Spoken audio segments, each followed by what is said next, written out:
Yeah, it's got something to do with what I do. All right. Just to start off, sir. I don't use your name.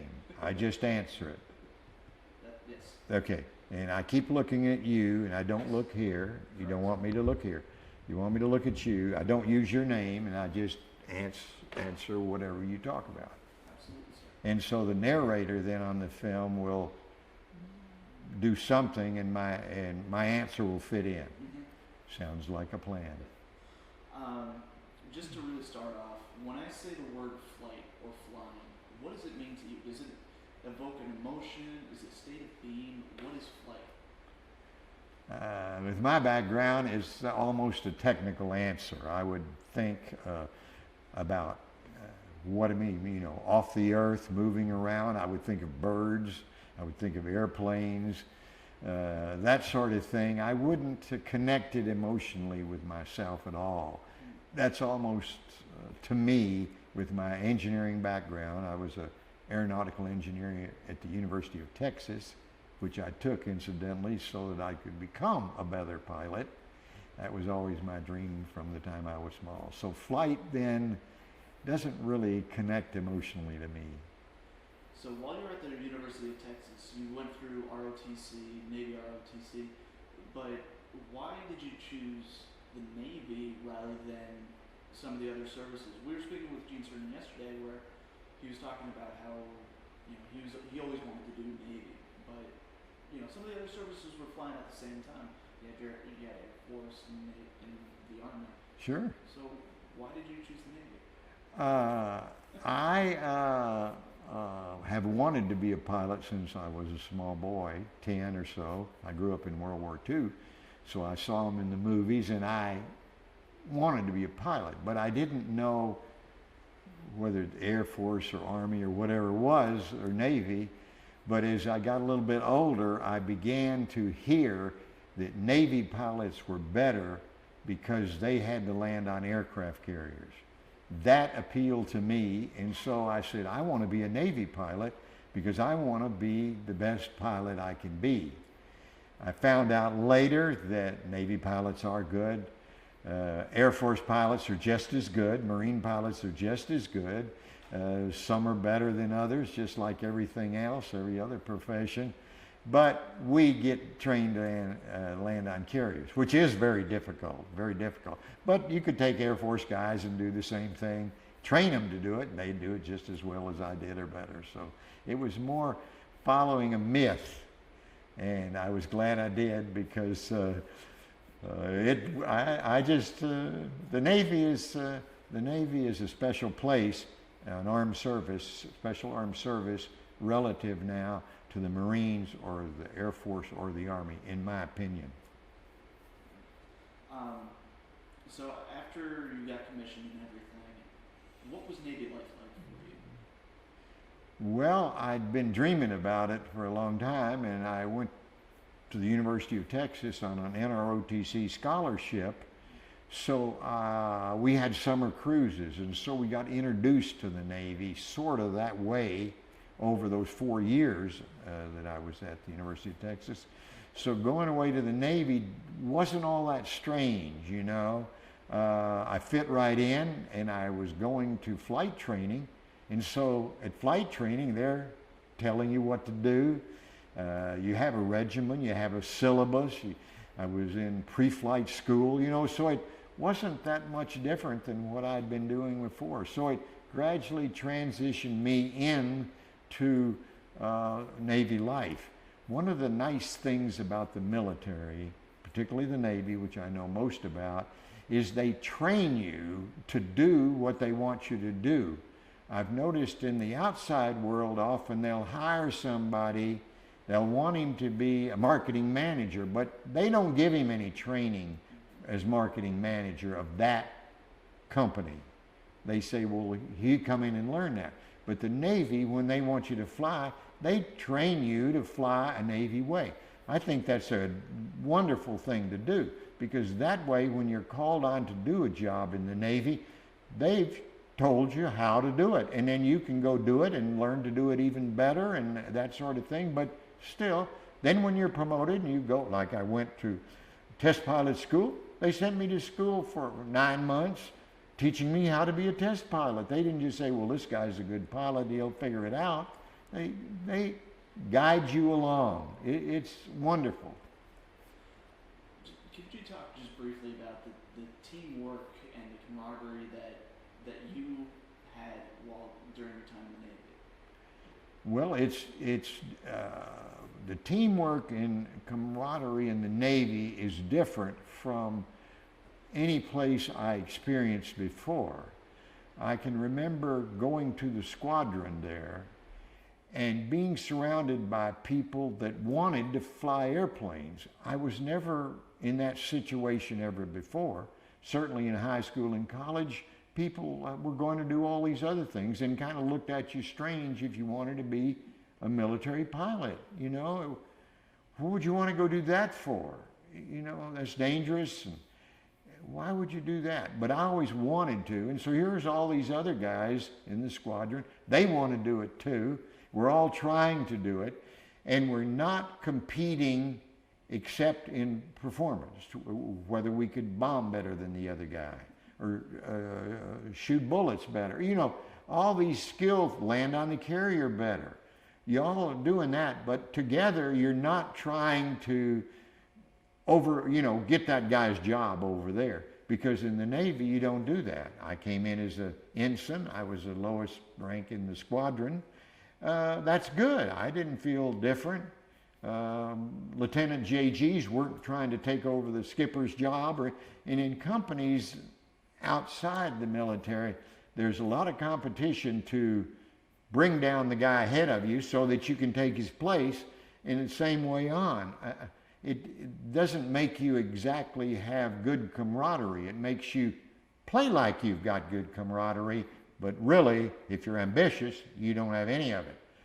So it's different, and I like that environment much better. I don't like to try to find a way to climb over anybody. I want to work with people as a team member and try to be as great as I can be and try to help them be as great as they can be. That's the way I like to live my life.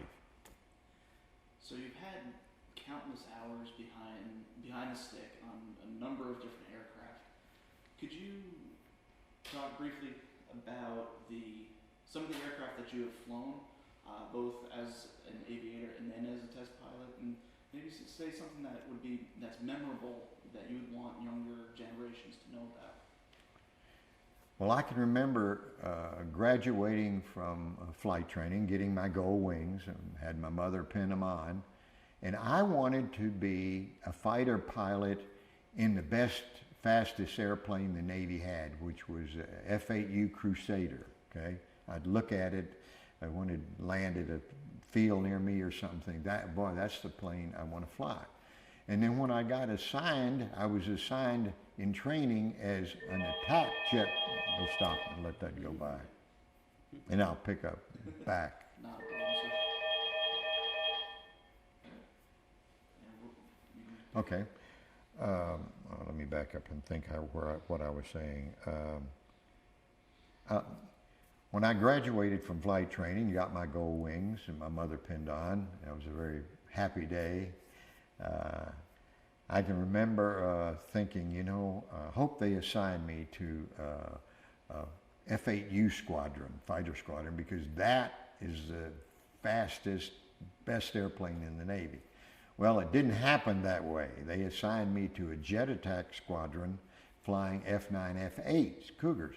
Well, that's a nice airplane, but it was, one of the older airplanes. And so I was just glad to go, but I was a little disappointed. And so I went to the squadron. I learned to fly F-9 F-8s. I learned the attack mission. What I discovered is, I went along, and definitely think that now, is that was the right place for me to go, because that airplane was very forgiving. And when you're a young pilot, you make mistakes. When you're an old pilot, you make mistakes. All humans make mistakes. So really, when you're young and make more of them, you, in my opinion now, you want to be in the safest airplane around that will do the mission so that you can make these mistakes and survive. And I can remember one time we were down at Guantanamo Bay, Cuba, doing loft bombing, a target bombing, nuclear bomb, where you carry a nuclear bomb and you pull up like this, and then it releases and it goes up high. That allows you to get away, and you use little practice bombs. And I can remember making a run one day, and I pulled up like that, and it was late in the day. We had been doing this for maybe 3 or 4 weeks straight, because we'd go down there for this intensive training. I was based in Jacksonville. We'd fly down there for intensive training. And I don't know why, but I just pulled too tight. Real tight. And I stalled the airplane, and it flipped on me. It went out of control, because I'd done this because I was just fatigued and wasn't paying attention. And I flipped out of control and went in a cloud, just as I did. And I really didn't know exactly what to do. And that airplane came out of it on its own, because that airplane would do that. Crusader wouldn't do that. I'd be dead now from that mistake. And that's just one of the mistakes that I made when I was young. And I remember thinking, you know, I'm glad I'm in this F9, F8. It maybe won't go as fast as a Crusader or some others, but it saved my life right there. Another thing that happened that I've noticed throughout my career, whether I was flying F9/8s or something else, if some opportunity unscheduled came up where I was supposed to do something that I wasn't planning to do, like they'd want you to make a low pass, or they'd want you to do something that you hadn't practiced or thought about. I can remember getting into trouble several different times like that and thinking, wow, I'm lucky that I didn't get killed, because I didn't do that right. I tell you, after a couple of those experiences where luck saved me, you got to have a lot of luck in airplanes. Luck saved me. Then when somebody would come up with something unusual, or I'd be in a place where maybe I wanted to show off to my mom and dad because I'd brought the airplane home, man, alarm would go off in my head, and I'd say, don't do this. This is exactly how people get killed. And that's how I read about it all the time. I think that guy wasn't as lucky as me. I did that dumb thing.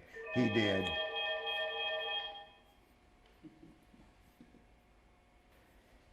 So I'll pick up again and say, frequently I read about in the paper when someone in the military gets killed, and it's not infrequently that I can recognize we're doing something with their airplane that they really hadn't planned to do, that they were making a trip that they hadn't really planned, or they were showing off, or just something that wasn't the technical thing they should be doing. And they weren't as lucky as I was, because I was lucky. Later on, it set off an alarm. I didn't do it anymore. But these are things you learn as a pilot that are important if you want to survive. You got to have luck, because a lot of good pilots, better pilots than I am, didn't survive as long as I have, because they didn't get as lucky.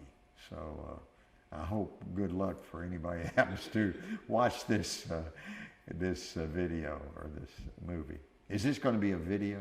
It's actually going to wind up being a half-hour show that is solely dedicated to the centennial of naval aviation. Okay. So, from your time behind the stick with the Navy, and then being a part of NASA, where have you seen aviation go from its infancy to where it is now? Can you just briefly talk about that? I can. I've seen it improve so much over the years that I've been involved in aviation. The airplanes are more reliable.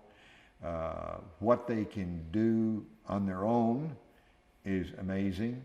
What they can, information they can present to the pilot through glass cockpits and heads-up displays are so much better and should make the Navy pilot a better weapon system and also a safer weapon system. I don't know statistics in the Navy anymore, so I don't know if that's true. But I'm very envious about these guys flying these F-18s, FA-18s, off carriers over in the Arabian Gulf or wherever they might be. I've thought many, many times about if I had all this to do over again, if I was a young man again, what would I do? And I believe that if I were a young man, that I would join the Navy, go to flight training, go try to be an FA-18 pilot, go over there and serve and do those amazing missions they do now, much more than we could do earlier on, because the airplanes didn't have the capability that they do now. So I think it's a more demanding job, but still it's got to have the same good feelings when people do it. The Navy obviously had a huge impact on you, and the training that it provided helped bring you to NASA. What's some of the aspects that the Navy has helped you with when you got to NASA? Well, I think one of them that turned out to be very important, only I didn't realize it at the time. In fact, while I was in the Navy, it seemed a little frustrating. In the Navy, you're a naval officer first and a pilot second. So when you go to a squadron, you're maybe the maintenance officer and you're expected to be a pilot too. In the Air Force, it's not quite like that. When you go to a squadron, you're the pilot, and they have another guy over here that's maintenance officer, which is good, and you envy that when you're a young pilot. But I think having it the other way around somehow makes your point of view about military service a little bit different than some of these other services. In NASA, on the Apollo program, most of the commanders were naval officers, even though our boss, Deke Slayton, was an Air Force officer. And he tried to pick the best people to do the job. And so what I read into that was he believes these naval officers, if you just mix them all up, somehow they'll make better commanders in Apollo. And I think that's how he felt. And so I think that maybe the Navy way is a better way. I don't know, because believe me, I've met Air Force pilots, and Marine pilots, and Army pilots that are just as good as I am or better. So it's not like the Navy is going to make you better, but this attitude about being a naval officer and also a pilot, I think it has an effect on maturing you and making you see your job differently. How were some of the similarities, or what were some of the similarities and differences in between a flight squadron and the astronaut corps? Well, there's one big difference that I didn't catch on to quick. I thought of NASA, all astronauts, is sort of like being in a squadron. We were all there together, being as good as we can be. But that isn't true. And everybody was trying to be as good as they could be, but the smart ones were able to say, well, this is a competition too. So I better find a way to be good and also make sure my boss, Deke Slayton and Al Shepard, know it. Because if they don't know it, then they're not going to pick me. And I want them to pick me instead of those other guys over there. And so that was a big difference. I consider that the biggest difference when I got to NASA. First of all, I didn't catch on for several years that this was going on. And then when I did catch on to it, I didn't like it. I don't like to live my life that way. And so I had to for a while in order to compete. But when I finished my NASA career, I became an artist. You don't. You put out a painting. If people like them, they buy them. If they don't like them, they don't. and if I'm not competing with other artists or anything else, I'm doing the best I can do. So that's my personality. I had to adjust it at NASA. Now, on Apollo 12, Pete Conrad was your commander. Yes. And then before that, he was also your instructor at Pax River. Absolutely. How different was the relationship between when he was your instructor to, not really when he was your boss, but a coworker and a shipmate on Apollo 12? Well, you don't get to know each other so well when one is the instructor in a classroom with 25 students. And then when you get on a crew, there's only 3 of you. So you get to know each other really well. But one of the things that occurred at NASA that I observed was that people picked people to fly with them that they knew or they knew of. So Air Force guys tended to know other Air Force people, and so when they would form a flight crew, Air Force pilot Jim McDivitt, let's take Apollo 9, Jim McDivitt, he thinks, wow, and then he says, you know, I know Dave Scott, he was a really great pilot at the test pilot. I'll ask him to come along. Rusty Schweikert was a civilian, but he had been in the Air Force. So they kind of know, and so one of the things that was very lucky for me is Pete Conrad, when he forms a crew, then he picks Dick Gordon, who he was a squadron mate with, and then he picks a guy named C.C. Williams, who's a Marine that he knew, and C.C. gets killed, and so then he picks me, and the 3 of us go off together. So it's not that you don't like the Air Force guys or think they're as good, you just don't know them as well. And also, like I don't need to add that, I'll say it now, but the culture is different. And so I think it's a good thing. It's a good thing. You can do it the other way, but I think the other seems to work better. And Gene Cernan flew with Tom Stafford in Gemini. Tom Stafford was a graduate of the Naval Academy. And then when he flew on 17,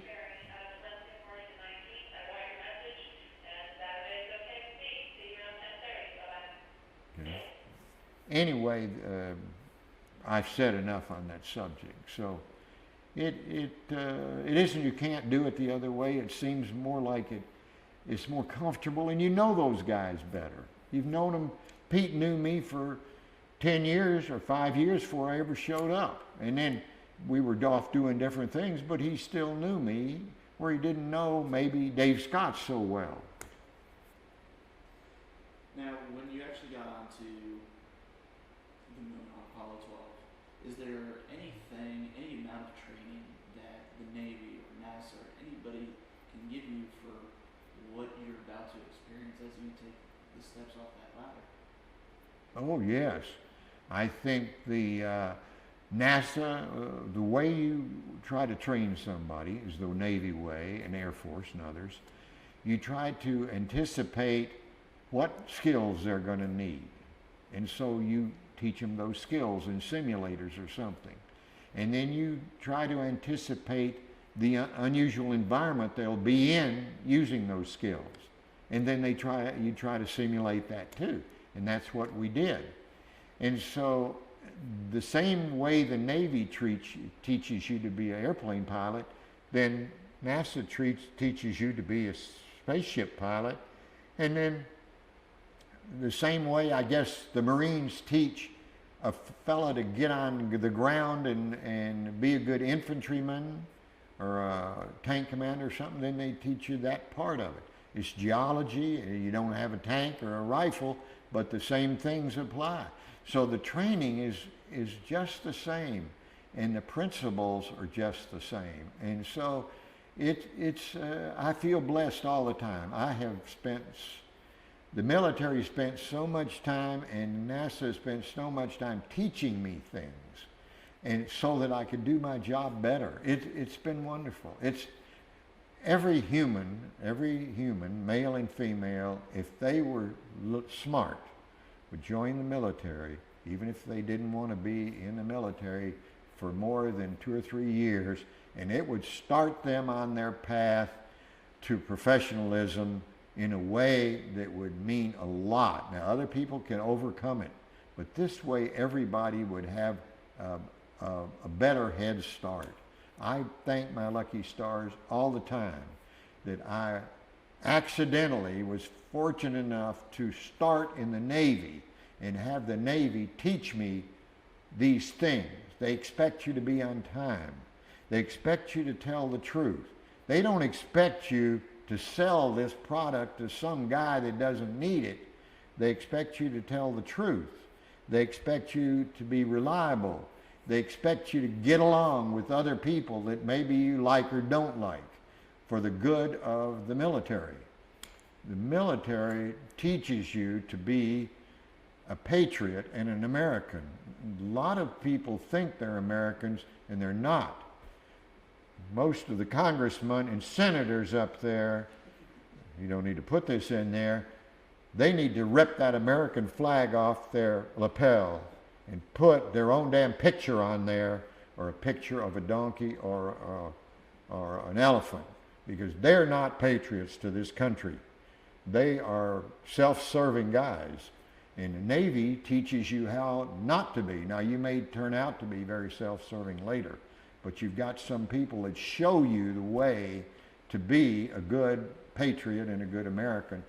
I think the number one patriots of this country are the guys over there fighting in Iraq and those other places. So I know a lot of people just think they're crazy to be over there, but they're serving their country, they're patriotic, they are Americans. It's like you two guys. Okay? Is there a specific instance while on Apollo 12 or in Skylab where your military training came back and just paid dividends? I don't know the answer to that. Don't forget, NASA is a paramilitary organization. So even though it isn't quite as structured and you don't wear uniforms, it runs sort of that way. And so how to relate to senior officers, junior officers, it's not as rigid as the military. I think that's better. I think it's better when you have a structure that is flexible and everybody in the system is flexible.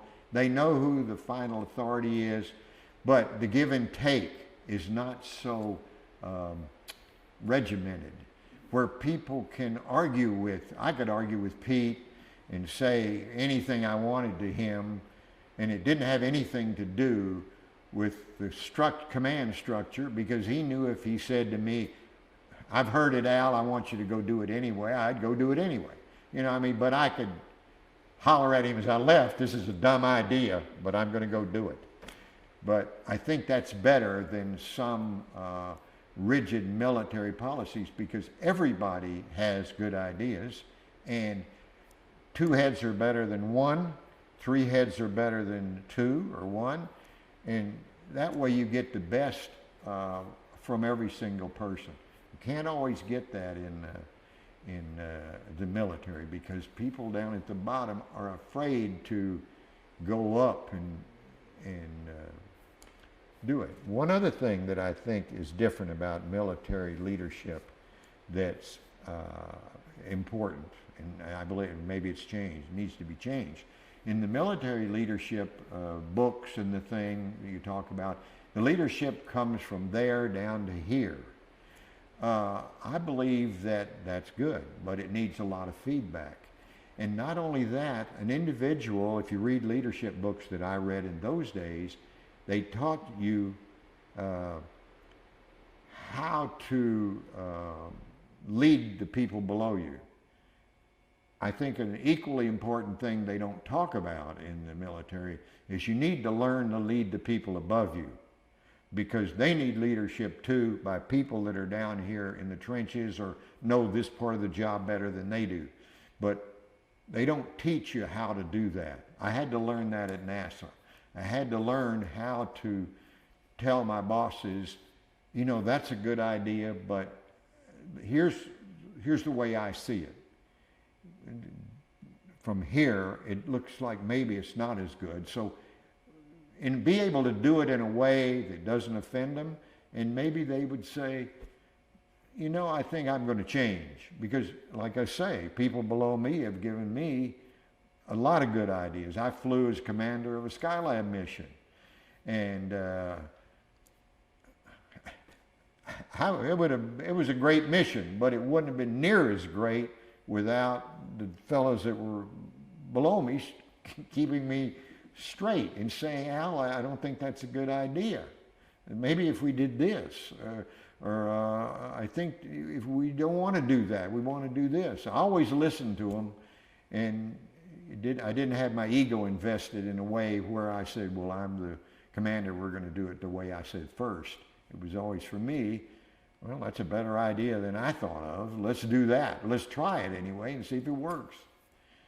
So you don't learn that, and I don't know if they teach it now, but learning to lead upward is very important. And do they teach you that now? Yes, sir. Good. See, it's something they didn't do in my day. Every leadership book I read, and I probably read them all in the Navy that they had, I don't remember ever reading that. But, you know, I wasn't tuned to it maybe. He's just going to swap out discs just